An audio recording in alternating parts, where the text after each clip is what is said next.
শীতের বিকেলে আমি মাঝে মাঝেই এই মুখরোচক রেসিপিটা আমার ছেলের জন্য বানিয়ে থাকি। সেটা হলো স্পিনাচ ওটসের চিলা। ফার্স্টে স্পিনাচটাকে ছোটো ছোটো করে কেটে বয়েল করে নিতে হবে একটু নুন দিয়ে। তারপর পরিমাণ মতো ওটস নিতে হবে, তার সাথে একটু সুজিও অ্যাড করে দেওয়া যেতে পারে, আর তার সাথে ওয়ার্ম ওয়াটার। আর সেটা দিয়ে ভালো করে মিক্সড করার পর একটু কার্ড আর একটু হালকা গোলমরিচ নিয়ে মিক্সচারটাকে মিক্স করতে হবে। বয়েলড হয়ে যাওয়া স্পিনাচ আর টমেটো দিয়ে ভালো করে মিক্সড করে নিলাম। তোমরা চাইলে এর মধ্যে আরও অনেক রকম শীতের যে সমস্ত সবজি পাওয়া যায় সেগুলো অ্যাড করতে পারো। একটু ফ্লেভারের জন্য আমি ধনেপাতাও অ্যাড করেছি।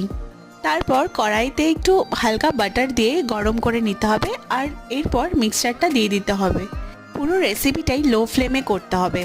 এটাকে 15 মিনিট এইভাবে রেখে দেওয়ার পর রেডি হয়ে যাবে ইয়ামি অ্যান্ড টেস্টি একটা টোডলার রেসিপি, যেটা আমার ছেলের খুবই পছন্দের একটা রেসিপি।